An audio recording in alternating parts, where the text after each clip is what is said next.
Bonjour à tous, j'espère que vous allez bien, j'espère que vous vous portez bien. On se retrouve aujourd'hui pour une nouvelle vidéo sur la séquence à la découverte de l'ordinateur. Donc dans un premier temps, on va reprendre un peu la leçon que vous aviez à apprendre lundi. Et ensuite, on va découvrir comment on peut encore utiliser l'ordinateur. Alors, vous avez vu dans la leçon qu'il existe deux types d'ordinateurs, l'ordinateur de bureau et l'ordinateur portable. L'ordinateur de bureau, c'est un peu comme celui qu'on a au fond de la classe, je ne sais pas si vous vous rappelez. Derrière Anita et Abyssan, on a un ordinateur de bureau. L'ordinateur portable, c'est un peu comme celui que moi j'utilise d'habitude ou que maîtresse Célia utilise aussi avec le vidéoprojecteur. L'ordinateur portable, l'avantage c'est qu'on peut l'emmener partout où on va. Alors, on a vu que l'ordinateur de bureau, il est composé de deux parties. Donc l'unité centrale, ou ce qu'on appelle souvent la tour, donc c'est ce qui est au milieu de l'écran, c'est le cerveau de l'ordinateur. C'est comme notre cerveau à nous qui commande notre corps. Ben là, le cerveau qui est la tour commande tout le reste de l'ordinateur. Donc l'unité centrale permet de faire fonctionner l'ordinateur. Elle enregistre et va garder toutes les informations en mémoire.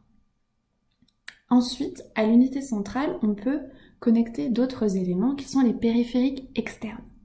Donc on va en voir quelques-uns qui sont importants de connaître. Bien sûr, parfois on n'a pas tous ces périphériques chez soi ou installés ou reliés à son unité centrale, mais disons que c'est les principaux à connaître. Alors on a l'écran qui permet de voir les informations, les documents. L'écran vous permet par exemple de regarder peut-être cette vidéo. Voilà.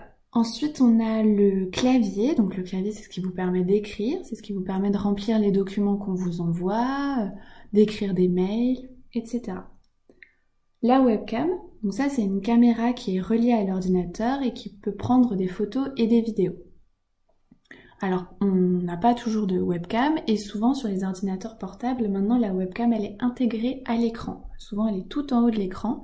Vous avez une petite caméra et donc c'est une webcam.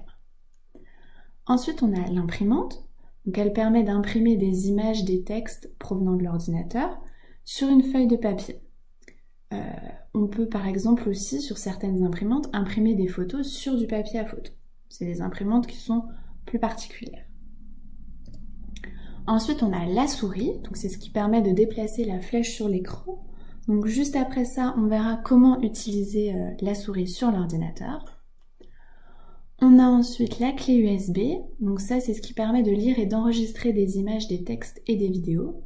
Donc l'avantage c'est que sur cette clé USB, on peut mettre par exemple des photos et ensuite on pourra la connecter à n'importe quel ordinateur et retrouver ces photos. Donc c'est plutôt très pratique. Le disque dur externe, c'est un peu comme la clé USB, sauf qu'en général il y a plus de place, donc on peut mettre plus de photos, plus d'images, plus de vidéos.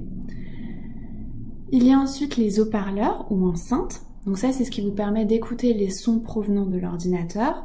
Donc maintenant, sur les ordinateurs un peu plus récents et notamment sur les ordinateurs portables, on ne les voit pas, ils sont intégrés à l'ordinateur. Mais souvent sur les ordinateurs de bureau, on en a encore. Ensuite, il y a le scanner. Donc ça, c'est ce qui permet de mettre un texte et une image dans la mémoire de l'ordinateur. Alors souvent, aujourd'hui, il est associé à une imprimante, on les a ensemble, mais voilà, ça vous permet de mettre une photo et alors on va l'enregistrer pour qu'elle se retrouve ensuite sur votre ordinateur. Enfin, il y a le modem, ou ce qu'on appelle souvent la box internet, c'est ce qui permet d'avoir accès à internet. Donc c'est par exemple toutes les box Orange, Free, Bouygues Télécom, etc. Alors maintenant, on va voir comment bien utiliser la souris. Donc sur une souris, il y a un bouton à gauche, une roulette au milieu et un bouton à droite. Quand on pose sa main sur la souris, c'est toujours l'index qui va sur le bouton gauche et le majeur qui va sur le bouton droit. Voilà, donc on se retrouve sur le bureau de mon ordinateur. Donc, si je pose maintenant ma main sur la souris et que je bouge la souris, vous voyez que la flèche blanche se déplace. Alors, on va voir plusieurs utilités de la souris. Donc une souris, elle peut pointer. Donc ça consiste à faire glisser la souris et d'emmener la flèche blanche jusqu'à un élément. Par exemple ici, le dossier qui s'appelle Document. Là, j'ai pointé le dossier qui s'appelle Document. Donc je ne clique pas, je fais uniquement déplacer la souris et j'emmène la flèche vers l'élément qui m'intéresse.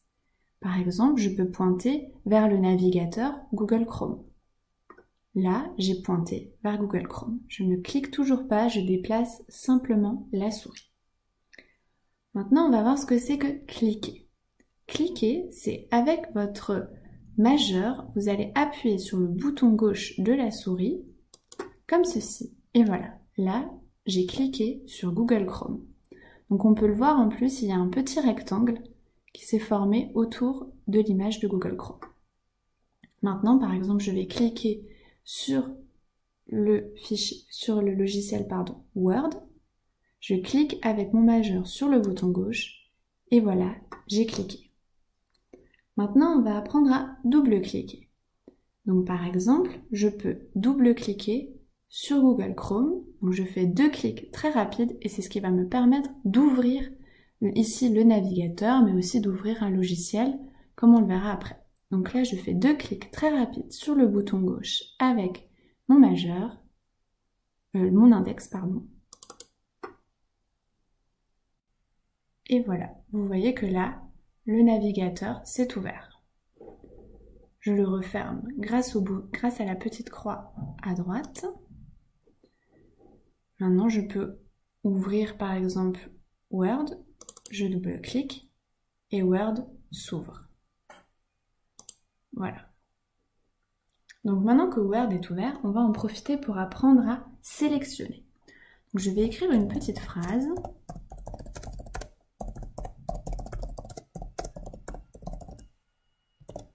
Voilà, j'ai hâte de retourner à l'école. Donc on va apprendre à sélectionner. Donc pour ça, je place ma souris au début de la phrase parce que je vais vouloir sélectionner toute la phrase. Donc j'ai cliqué au début de la phrase, j'appuie sur le bouton gauche, je reste appuyé et je fais glisser ma souris vers la droite pour sélectionner toute la phrase et je lâche. Donc là, j'ai sélectionné toute la phrase. Je recommence. Je place ma souris au début de la phrase, je clique, je reste appuyé sur le bouton gauche, je déplace ma souris vers la droite et je sélectionne mon texte. Donc ça va nous permettre de modifier par exemple le texte. C'est ce qu'on verra demain dans une autre vidéo. Donc on peut par exemple décider de le souligner, de le mettre en rouge. Voilà, parce qu'on a sélectionné cette partie du texte. Pour enlever le surlignage gris, il suffit de cliquer à un autre endroit de la page. Par exemple, si je clique ici, voilà, le surlignage gris disparaît. Maintenant, si je veux sélectionner uniquement un mot de ma phrase, je vais placer ma souris sur le mot et je fais un double clic rapide. Voilà, là vous voyez qu'il y a seulement le mot « retourner » qui a été surligné. Et là, par exemple, si je veux enlever le soulignage, j'enlève le soulignage et ce sera le seul mot qui ne sera pas souligné parce que c'est le seul mot que j'ai sélectionné avant. Ensuite, donc je vous ai dit, on a aussi sur la souris une roulette. La roulette, elle permet de monter ou de descendre sur la page. Donc si je la fais rouler, par exemple, là vous voyez que je descends sur la page. Si je la fais rouler dans l'autre sens, je fais monter, je remonte sur la page. Voilà, donc je redescends et je remonte. Voilà. Donc ensuite, on a un bouton qui s'appelle le clic droit. Donc c'est le bouton droit. Si vous appuyez, il y a un menu qui va s'ouvrir et qui va vous permettre de faire diverses choses. Donc là, on peut nouveau modifier le texte, on peut changer plein de choses. Voilà. On n'utilisera pas trop le clic droit, mais comme ça, vous savez à quoi ça sert. Donc je vais réduire plutôt le document Word et je reviens sur mon bureau. La dernière chose qu'on va voir avec la souris, c'est glisser. Parce qu'on peut déplacer des éléments à divers endroits. Donc, je vais pointer ma souris vers l'élément qui s'appelle Image. Je clique sur le bouton gauche et je reste appuyé. Et là, je peux déplacer le document là où je veux et je relâche le bouton. Je recommence avec le dossier qui s'appelle Documents. J'appuie sur le bouton gauche de ma souris, je reste appuyé, je déplace ma souris et je lâche une fois qu'il est au bon endroit. Voilà, donc là, mes deux dossiers sont déplacés. On continue notre découverte de l'ordinateur, donc avec les petits icônes qui se trouvent sur les fenêtres à droite de votre écran. Donc la petite croix, elle permet de fermer la fenêtre. Le carré, de l'agrandir. Quand il y a deux petits carrés qui se superposent, ça permet de réduire la taille de la fenêtre, ça veut dire qu'elle va être plus petite. Et enfin, le petit trait, ça permet de masquer la fenêtre. Donc je vais vous montrer ça. On revient sur notre document Word d'avant. Donc là, si je veux masquer la fenêtre, j'appuie ici, vous voyez, sur le petit trait qu'on appelle réduire aussi, sur le petit trait et ma fenêtre va disparaître. Et voilà, elle a disparu et elle s'est rangée tout en bas dans ma barre, tout en bas de mon écran. Si je veux la rouvrir, il suffit que je clique dessus. Et voilà, elle réapparaît. Ensuite, à côté, vous avez les deux petits carrés. Ça va permettre de rendre la fenêtre plus petite. Donc je vous montre, si je clique dessus avec le bouton gauche de ma souris toujours, la fenêtre devient plus petite. Si je veux l'agrandir, vous voyez qu'il y a le carré cette fois-ci tout seul, où il y a écrit agrandir. Si je clique, à nouveau la fenêtre va occuper tout mon écran. Voilà. Enfin, la croix, c'est celle qui permet de fermer le document. Donc là, vous voyez, il y a écrit en plus « Fermer ». Donc j'appuie avec le bouton gauche de ma souris. Alors bien sûr, on me demande toujours si je veux enregistrer mon document. Là, je ne veux pas l'enregistrer. Et ça se referme. On peut faire pareil avec Google Chrome. Je vais sur Google Chrome, je double-clique pour ouvrir Google Chrome, le navigateur. Voilà, mon moteur de recherche Google s'affiche. Si je veux réduire ou masquer la fenêtre, je clique avec le bouton gauche de la souris sur le petit trait et la fenêtre a disparu et elle est là, en bas, dans ma barre, tout en bas de mon écran. Si je veux la rouvrir, je clique à nouveau dessus. Si je veux réduire cette fois-ci la fenêtre, à nouveau, j'ai les deux petits carrés, je clique dessus avec le bouton gauche de ma souris et voilà, là la fenêtre s'est mise en plus petit. Si je veux l'agrandir, j'utilise le carré qui me permet d'agrandir la fenêtre. Enfin, la croix va me permettre de fermer mon accès à Internet. Voilà, donc cette vidéo est bientôt terminée. Donc je vais vous montrer juste encore quelque chose qui me semble important que vous connaissiez. Ce sont les icônes. Donc les icônes, c'est les petites images que vous avez souvent sur l'écran de votre ordinateur qui vous permettent d'ouvrir des logiciels ou des navigateurs. Donc là, on va s'intéresser aux navigateurs. Les navigateurs, c'est quoi? C'est ce qui vous permet d'aller sur Internet. Donc une fois que vous avez votre box à la maison, qu'elle est branchée à votre ordinateur de bureau ou alors on peut utiliser le Wi-Fi. Donc là, ça veut dire qu'il n'y a pas de fil qui relie la box à l'ordinateur. Pour aller sur Internet, vous avez besoin d'un navigateur, ce qui va ouvrir la page qu'on a vue avant. Donc le premier que vous avez, le cercle vert, jaune et rouge avec le centre bleu, c'est le logo de Google Chrome. Donc Google Chrome, c'est un navigateur. À côté, le E, c'est Microsoft Edge. C'est un autre navigateur qui vous permet aussi d'aller sur Internet. Avant, on appelait ça Internet Explorer. Maintenant, on appelle ça Microsoft Edge. Ensuite, le troisième, avec une boule bleue et une espèce de flamme dessus, d'un renard, pardon, c'est pas une flamme, c'est Mozilla Firefox. Donc ça, pareil, ça vous permet d'aller sur Internet.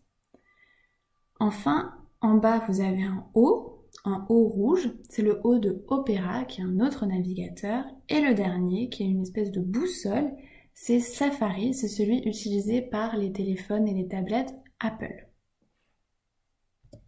Enfin, il y a des logiciels qui vous permettent de faire du traitement de texte. Alors, le traitement de texte, c'est quoi? c'est comme Word ou LibreOffice. Donc avant on a vu Word, mais vous pouvez aussi avoir LibreOffice. LibreOffice qui est un logiciel gratuit contrairement à Word. Ces logiciels vous permettent d'écrire des textes.